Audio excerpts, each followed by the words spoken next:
আসসালামু আলাইকুম। আজকে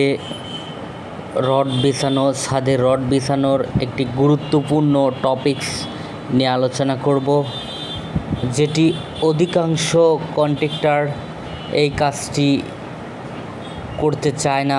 সেটি হলো, রড বিছানোর আগে অবশ্যই খেয়াল রাখতে হবে কোন দিকে লং স্প্যান এবং কোন দিকে শর্ট স্প্যান।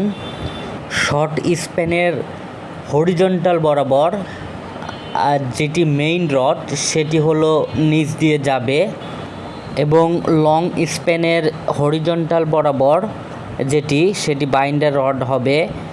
এটুকু কন্ট্রাক্টর ঠিক করে, কিন্তু যখন লং স্প্যান এবং শর্ট স্প্যান উল্টে যায় তখন আর এই কাজটা করতে চায় না।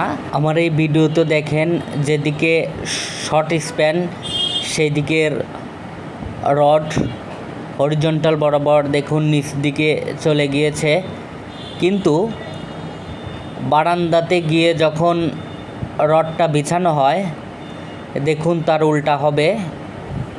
লং স্প্যান এবং শর্ট স্প্যান উল্টা হয়ে যাবে, অর্থাৎ আমাদের মূল ছাদে যেটি মেইন রড ছিল এখানে বারান্দাতে এসে সেটি বাইন্ডার হয়ে যাবে।